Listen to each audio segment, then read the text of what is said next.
Hello मेरे दोस्तों, मैं राहुल और स्वागत है आप लोगों का आपके अपने यूट्यूब चैनल आर के सेंटर पे। दोस्तों, आज के वीडियो में हम लोग एक हिस्ट्री के एक मोस्ट इंपॉर्टेंट क्वेश्चन को क्लियर करने वाले हैं, जो कि आपका है अलीगढ़ आंदोलन पर एक निबंध लिखेंगे। अलीगढ़ आंदोलन की अगर बात करें तो थोड़ा सा शॉर्ट सा जानकारी आपको, ठीक है, कि इसका स्थापना जो है वो कब हुआ था, 1875 ईस्वी में हुआ था। कब हुआ था दोस्तों? 1875 ईस्वी में। मतलब ये जो आंदोलन था वो चालू कब हुआ था? 1875 ईस्वी में, ठीक है। अगर इसके संस्थापक की बात करें कि यह जो आंदोलन था वो किसने चलाया था, तो किसने चलाया था? सर सैयद अहमद खान ने। किसने?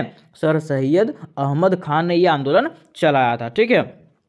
आगे देखिए, इसका उद्देश्य कि आखिर अलीगढ़ आंदोलन जो था उसका उद्देश्य क्या था, ये शॉर्ट जानकारी है आपको, ठीक है। बाकी डिटेल्स आपको बताया जाएगा, ठीक है। इसका उद्देश्य क्या था? तो मुसलमानों में धार्मिक सुधार करने के लिए, मुसलमानों में जो है ना धार्मिक सुधार करने के लिए जो है ये उसका उद्देश्य था कि मुसलमान जो है ना धार्मिक से भटकते जा रहे हैं, ठीक है, वो कोई और राह पे चलने लगे हैं, ठीक है। तो वो जो है ना वो धार्मिक सुधार करना, ठीक है, वही उसका उद्देश्य था अलीगढ़ आंदोलन का, ठीक है।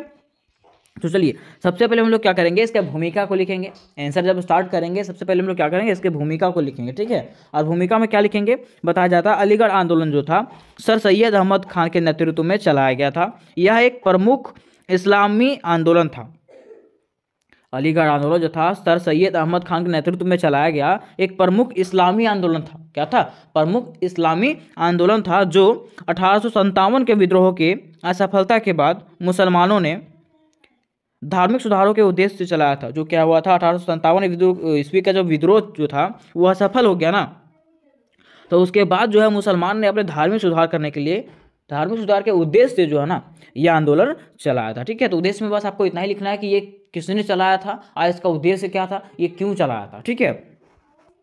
अब देखिए, आगे जानेंगे हम लोग अलीगढ़ आंदोलन का इतिहास, कि आखिर इसका इतिहास क्या रहा, है ना, कि कैसे कैसे इसमें क्या क्या हुआ, आखिर उन लोगों को धार्मिक सुधार क्यों करना पड़ा, ठीक है। तो देखिए, बताया जाता है कि पॉइंट नंबर 1 में 1857 के विद्रोह के हार के बाद भारतीय समाज में मुस्लिम समाज की स्थिति जो है वो खराब हो रही थी।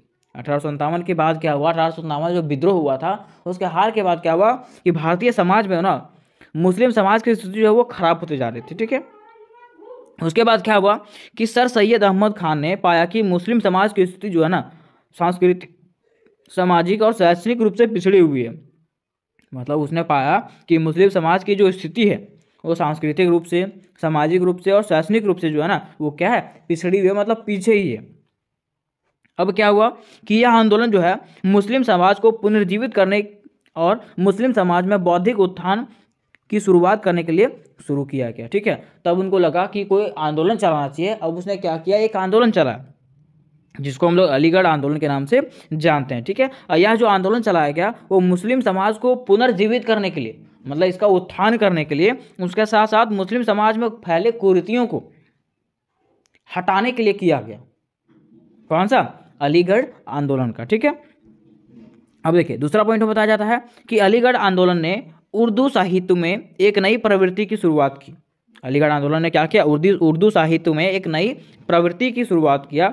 आंदोलन का मुख्य उद्देश्य इस प्रकार बताया गया कि उर्दू लिखने की पुरानी पद्धति को पीछे छोड़ दिया गया और लेखन की सरल शैली अपनाई गई। बताया जाता है, इसमें बताया गया कि मुख्य उद्देश्य था कि अब जो है ना उर्दू लिखने के लिए छोड़ दिया गया और लिखने का जो है ना क्या किया गया, सरल शैली अपनाया गया, ठीक है, जिसको फिर से हम लोग को अपनाना है, पहले वाला शैली को अपनाना है, ठीक है। लेखन की अकादमिक और अलंकारिक शैली पीछे छूट गई, कि लिखने का जो पारंपरिक जो हम लोग का तरीका था वो क्या हो चुका था, पीछे छूट चुका था।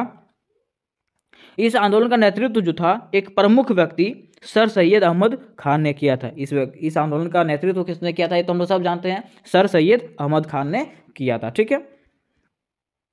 अब देखिए, ये जो आंदोलन था, ठीक है, आंदोलन का कुछ तो कारण होगा ना, ये जो आंदोलन चलाया गया तो उसका क्या कारण था, तो हमने बताया था ये धार्मिक की सुधार करने के लिए, ठीक है। तो और भी तो कुछ कारण होंगे, तो चलिए वो कारण को जानते हैं। देखिए, पहला पॉइंट में है कि अलीगढ़ आंदोलन के प्रवर्तक सर सैयद अहमद खान थे। यह आंदोलन अंग्रेजी शिक्षा एवं ब्रिटिश सरकार के साथ सहयोगी के पक्ष में था।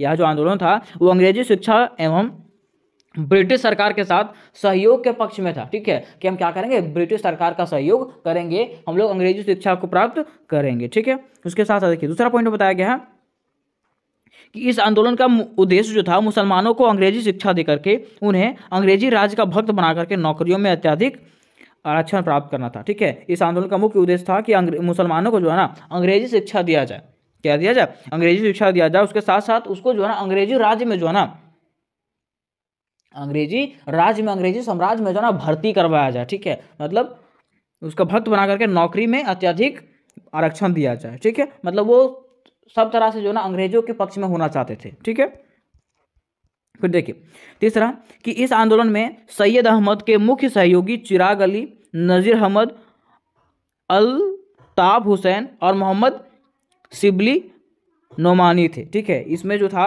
इस आंदोलन के जो मुख्य सहयोगी थे, ठीक है, ये लोग थे, चिराग अली थे, नजीर अहमद थे, अल्ताफ हुसैन थे, ठीक है, और मोहम्मद शिबली नोमानी थे। ठीक है, बताया जाता तो चौथा पॉइंट में कि यह एक व्यवस्थित आंदोलन था जिसका मूल उद्देश्य मुस्लिम समुदाय के सामाजिक, राजनीतिक और शैक्षिक पहलुओं में सुधार करना था। ठीक है, देखिए यह जो था एक व्यवस्थित आंदोलन था। ठीक है, जिसका मुख्य उद्देश्य क्या था, तो मुख्य उद्देश्य यही था ना कि मुस्लिम समुदाय में जो फैला हुआ कुरीति है, ठीक है, बुराइयां हैं, उसके साथ साथ सामाजिक रूप से इसको, राजनीतिक रूप से, शैक्षिक रूप से, ठीक है, हर रूप में जो है ना इसको सुधार करना। ठीक है, फिर आगे देखिए पांचवा पॉइंट में बताया गया है कि सर सैयद अहमद खान का मानना था कि मुस्लिम समाज जो है सामाजिक रूप से, शैक्षणिक रूप से, सांस्कृतिक रूप से पिछड़ा हुआ है। ठीक है, इस कारण मुस्लिम समाज की गिरती हुई स्थिति के लिए जो है ना प्रचलित शिक्षा व्यवस्था थी। ठीक है, इसलिए वो क्या किया कि मुस्लिम समाज के उत्थान के लिए जो है ना वो प्रचलित शिक्षा का क्या करता है, उत्थान करता है। ठीक है, देखिए फिर छठा पॉइंट बताया गया कि इसके चलते सर सैयद ने मुस्लिम समाज के बौद्धिक, शैक्षणिक, सामाजिक और सांस्कृतिक उत्थान के लिए एक आंदोलन शुरू किया जिसे अलीगढ़ आंदोलन के नाम से जाना जाते हैं। ठीक है, देखिए बताया जाता है कि सर सैयद अहमद ने क्या किया कि मुस्लिम समाज के उत्थान करने के लिए, ठीक है, मुस्लिम समाज के शैक्षणिक रूप को, ठीक है, सामाजिक रूप को, सांस्कृतिक रूप के उत्थान करने के लिए उसने क्या किया, एक आंदोलन का शुरुआत किया जिसे हम लोग अलीगढ़ आंदोलन के नाम से जाना जाते हैं। मतलब ये कहना है ना कि अलीगढ़ जो आंदोलन था वो मुस्लिमों के लिए था। किसके लिए, इस्लामिक आंदोलन था ये। ठीक है, अब देखिए आगे कि अलीगढ़ आंदोलन जो था उसका परिणाम, कि अलीगढ़ आंदोलन जो हुआ क्या ये सही हुआ कि गलत हुआ, ठीक है, इसका क्या परिणाम निकला। ठीक है, तो बताया जाता है कि इस ऐतिहासिक आंदोलन ने सर सैयद अहमद खान को शिक्षा के पैगंबर की उपाधि प्रदान की। ठीक है, ये ऐतिहासिक आंदोलन जो था उस सर सैयद अहमद खान को क्या दिया, शिक्षा के पैगंबर की उपाधि प्रदान किया। क्या किया, शिक्षा का पैगंबर का उपाधि प्रदान किया। ठीक है, उसके साथ साथ भारत में मुसलमानों की राजनीतिक मुक्ति में अलीगढ़ आंदोलन का अत्यधिक योगदान था। भारत में मुसलमानों की राजनीतिक मुक्ति में जो है ना क्या हुआ, अलीगढ़ आंदोलन का अत्यधिक योगदान था। ठीक है, फिर बताया गया कि 19वीं शताब्दी के अन्य आंदोलन की तुलना में इस आंदोलन का भारत के मुस्लिम समाज पर अत्यधिक प्रभाव पड़ा। ठीक है, कि 19वीं शताब्दी में जितना भी आंदोलन हुआ उससे ज़्यादा, सबसे ज़्यादा प्रभाव मुस्लिम समाज पर किस आंदोलन से पड़ा, अलीगढ़ आंदोलन से पड़ा। ठीक है, फिर बताया जाता है कि 19वीं सदी में अलीगढ़ आंदोलन के परिणाम स्वरूप कई सामाजिक धार्मिक आंदोलन बढ़े। ठीक है, 19वीं सदी में क्या हुआ कि अलीगढ़ आंदोलन के परिणाम स्वरूप, अलीगढ़ आंदोलन के बाद जो है ना कई सामाजिक धार्मिक आंदोलन वहाँ पे बढ़ने लगे थे। ठीक है, बताया जाता है कि 20वीं शताब्दी के दौरान इस आंदोलन का प्रभाव जो है उत्तर भारत के अलावा भारतीय उपमहाद्वीप के अन्य क्षेत्रों में भी दिखाई देने लगा। ठीक है, और 20वीं शताब्दी के बाद क्या हुआ कि इस आंदोलन का प्रभाव जो है ना उत्तर भारत के अलावा जो है भारतीय उपमहाद्वीप के अन्य क्षेत्रों में भी जो इसका प्रभाव दिखने लगा था। ठीक है, ये इसका प्रभाव पड़ा भारतीयों पर। ठीक है, फिर देखिए आखिर हम लोग अब जानते हैं कि राजनीति में अलीगढ़ आंदोलन की भूमिका, राजनीति में जो है ना अलीगढ़ आंदोलन की क्या भूमिका थी। ठीक है, तो बताया जाता है अलीगढ़ आंदोलन द्वारा पृथक राजनीति को प्रोत्साहित किया गया। भले ही यह एक सुधारवादी आंदोलन के रूप में शुरू हुआ, लेकिन इस आंदोलन ने क्या किया, मुसलमानों और हिंदुओं के बीच में विभाजन पैदा कर दिया। ठीक है, इस आंदोलन ने क्या हुआ कि ये जो था एक, मान लीजिए तो जाति हो गया, ठीक है, धर्म के आधार पर ये आंदोलन हुआ था। ठीक है, इस आंदोलन ने क्या किया, मुसलमानों और हिंदुओं के बीच में क्या कर दिया, विभाजन पैदा कर दिया, हमेशा हमेशा के लिए विभाजन पैदा कर दिया। ठीक है, मुसलमानों की अलगाव की भावना के कारण भारतीय राष्ट्रीय आंदोलन कमजोर हो गया। ठीक है, और मुसलमानों के अलगाव भावना के कारण क्या हुआ, भारतीय राष्ट्रीय जो आंदोलन चल रहा था, ठीक है, कि भारत को अलग करो, ठीक है, वो क्या हो गया, कमजोर हो गया। क्योंकि मुसलमान जो है ना वो सीधे तौर पे जो है ना इस्लाम, मतलब वो अंग्रेजों के अधीन होना चाहते थे। ठीक है, अब क्या हुआ कि यहाँ का जो राष्ट्रीय चल रहा था, यहाँ का जो आंदोलन चल रहा था भारत में, जो भारतीय राष्ट्रीय आंदोलन, वो क्या हो गया, कमजोर हो गया।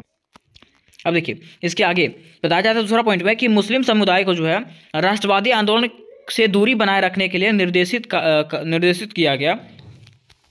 इन राष्ट्रवादी आंदोलन की शुरुआत जो है 1885 में भारत की राष्ट्रीय कांग्रेस द्वारा किया गया था। ठीक है, अब क्या हुआ कि मुस्लिम समुदाय को जो है ना राष्ट्रीय आंदोलन से दूरी बनाए रखने के लिए कहा गया। ठीक है, कि आप क्या कीजिए, राष्ट्रीय आंदोलन जो है उससे आप दूरी बना करके रखिए। क्यों? क्योंकि आप अंग्रेजों के पक्ष में है ना, तो हमारे राष्ट्र में जो राष्ट्रीय आंदोलन जो चल रहा है उससे आप दूरी बना करके ही रखें। ठीक है, इसका शुरुआत किसने किया था? तो 1885 ईस्वी में भारत की राष्ट्रीय कांग्रेस ने किया था। किसने किया था? भारत की राष्ट्रीय कांग्रेस ने किया था। ठीक है, अब तीसरा पॉइंट में बताया गया है कि भारत के मुस्लिम समुदाय की आकांक्षाओं को मुस्लिम लीग के अलीगढ़ कॉलेज के कुछ स्नातकों द्वारा आवाज दिया गया। ठीक है, अलीगढ़ आंदोलन के परिणाम स्वरूप भारत में सांप्रदायिकता बढ़ी। ठीक है, अब अलीगढ़ आंदोलन के परिणाम स्वरूप क्या हुआ कि भारत में जो है सांप्रदायिकता, दंगे वगैरह बढ़ने लगे।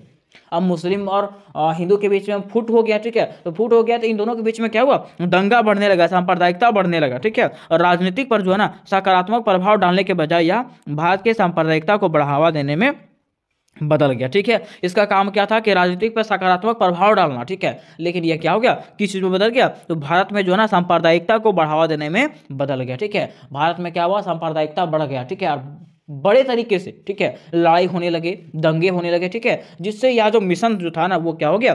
खराब हो गया। ठीक है, तो उम्मीद करते हैं कि ये जो क्वेश्चन था आपको अलीगढ़ आंदोलन जो था वो समझ में आ गया होगा। ठीक है, ये जो है आपका मोस्ट इंपॉर्टेंट क्वेश्चन होने वाला है क्योंकि ये 5 मार्क्स का क्वेश्चन है। ठीक है, तो 5 मार्क्स का क्वेश्चन में आपको आने वाला है। ठीक है, तो देखिए इस रिलेटेड और भी क्वेश्चन अगर आपको देखने होंगे कोर 11 का, कोर 12 का, DSC 1 का, DSC 2 का, और व्हाट्सएप ग्रुप में जुड़ना होगा तो नीचे दिए हुए लिंक में, डिस्क्रिप्शन में जो लिंक दिया है वहाँ से आप लोग सारे क्वेश्चन को देख सकते हैं और व्हाट्सएप ग्रुप में ज्वाइन हो सकते हैं। ठीक है, और इससे रिलेटेड और भी क्वेश्चन अगर आपको चाहिए होंगे तो कमेंट बॉक्स में मुझे कमेंट करें। तो मिलता है नेक्स्ट वीडियो में, तब तक के लिए जय हिंद, जय भारत।